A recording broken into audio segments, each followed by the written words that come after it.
Hello everyone, स्वागत है आप सबका एक बार फिर से मेरे यूट्यूब चैनल पे। माई सेल्फ सुरुचि सिंह, और हम लोग आज डिस्कस करने वाले हैं कुछ इंपॉर्टेंट एमसीक्यूज़, जो कि ये हमारा बायोलॉजी से रिलेटेड होगा जो भी एमसीक्यू है। लेकिन अपकमिंग वीडियोस में आपको बाकी और भी सब्जेक्ट्स के कुछ एमसीक्यूज़, इंपॉर्टेंट एमसीक्यूज़ मिलेंगे। तो बिना किसी टाइम वेस्टेज के लेट्स गेट स्टार्टेड। हम लोग देख लेते हैं कुछ इंपॉर्टेंट क्वेश्चंस को। तो ये है आपका पहला स्लाइड, और पहला क्वेश्चन ये रहा। Scientist who is known as father of botany. Botany के फादर किसको कहा जाता है? अरिस्टोटल, डार्विन, थियोफ्रेस्टस या लिनियस? तो आंसर मार्क करेंगे एंड हमारा आंसर हो जाएगा Theophrastus. Theophrastus, option C will be the right answer. Scientist who is known as father of botany is Theophrastus. Next question, who is known as father of biology. अभी हम लोगों ने देखा botany के father का, जो कि हमारा आंसर था थियोफ्रेस्टस। अभी हम लोग देखेंगे who is known as the father of biology. तो अगर बात करें फादर ऑफ बायोलॉजी की, तो उनका श्रेय जाता है अरिस्टोटल को। That is option number A हमारा राइट आंसर होगा। Aristotle, that is option number A हमारा सही हो जाएगा। क्लियर है? आगे बढ़ेंगे। Third question, the term biology was first coined by. सबसे पहले बायोलॉजी वर्ड को किसने कॉइन करा? अरिस्टोटल, डार्विन, लमार्क या लमार्क एंड ट्रीवायरनस? तो इसका आंसर हो जाएगा हमारा option number D, that is Lamarck and Treviranus. ये सब बहुत ही बेसिक्स क्वेश्चंस है और यहाँ से डायरेक्टली क्वेश्चंस आता है। ये सब आपको एक तरह से कहिए तो याद करना पड़ेगा, इसको समझने का इसमें ऐसा कुछ है नहीं। आगे बढ़ेंगे।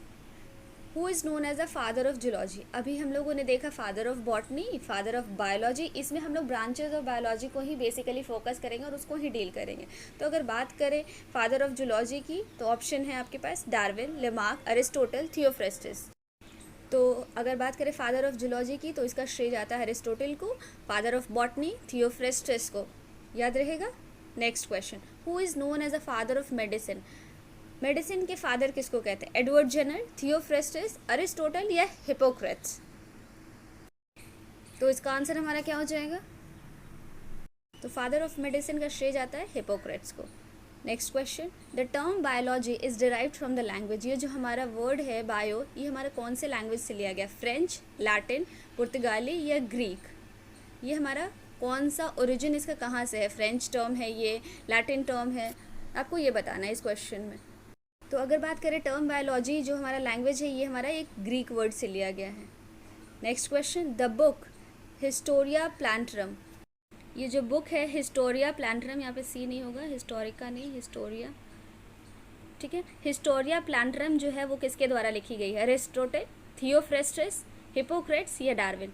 तो ऑप्शन हमारा हो जाएगा 2, डैट इज थियोफ्रेस्टस के द्वारा ये हिस्टोरिया प्लांटरम नामक किताब लिखी गई है।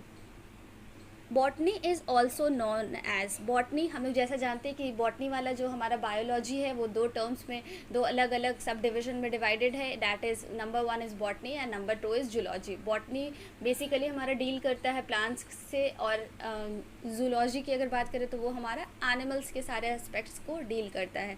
तो बॉटनी को और किस नाम से जाना जाता है? फाइटोलॉजी, फाइकोलॉजी, पिडोलॉजी या प्लांटोफाइटा? आंसर करेंगे इस क्वेश्चन का। तो इसका आंसर हो जाएगा हमारा ऑप्शन नंबर ए के स्पेलिंग मिस्टेक यहाँ पे, PHYTOLOGY, फाइटोलॉजी, ठीक है। यहाँ PH के बाद Y छूटा हुआ। Phytology is also known as botany, या botany is also known as phytology.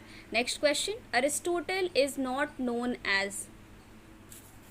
Question को ध्यान से समझेंगे। Aristotle is not known as, Aristotle को इसमें से किस नाम से नहीं जाना जाता है? Father of biology, father of zoology, founder of embryology या फादर ऑफ बॉटनी? तो अभी जस्ट हम लोगों ने डिस्कस किया था, हमारा पहला क्वेश्चन यही था कि फादर ऑफ बॉटनी किसको कहा जाता है। उसका आंसर हमारा था थियोफ्रेस्टस।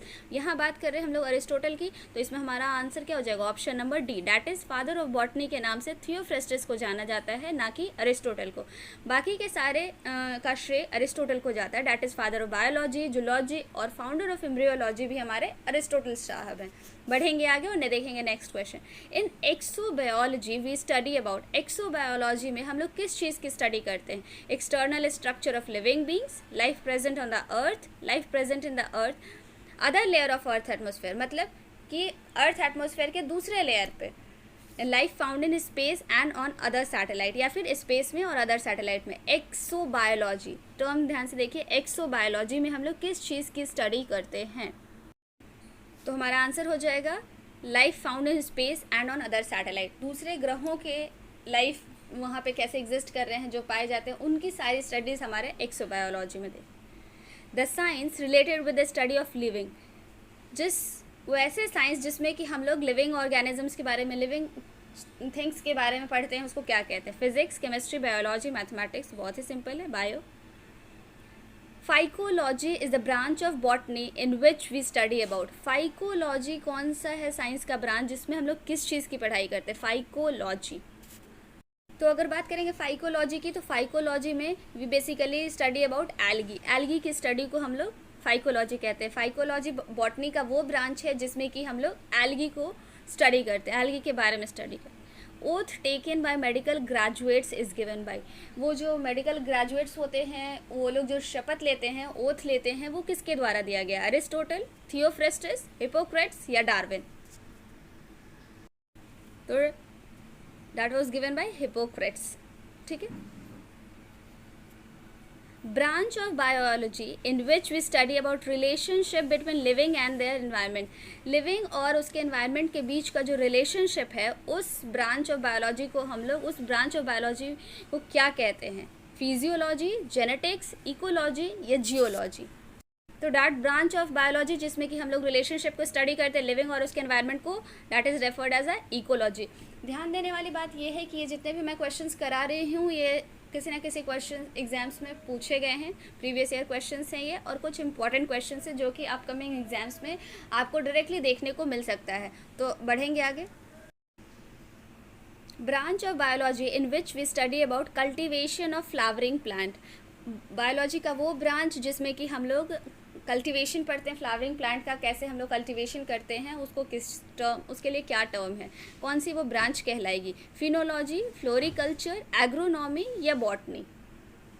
इसका आंसर हमारा हो जाएगा एग्रोनॉमी। एग्रोनॉमी हमारा वो ब्रांच है बायोलॉजी का जिसमें कि हम लोग कल्टीवेशन ऑफ फ्लावरिंग प्लांट से रिलेटेड टर्म्स को पढ़ते हैं, जिसके पूरे डिटेलिंग हम लोग इसमें आपको मिलेगा। Study of flower is called anthology, agrostology, phenology या पोलिनोलॉजी? ध्यान से क्वेश्चन को पढ़ेंगे। स्टडी ऑफ फ्लावर, फ्लावर की स्टडी हम लोग कौन से ब्रांच में करते हैं?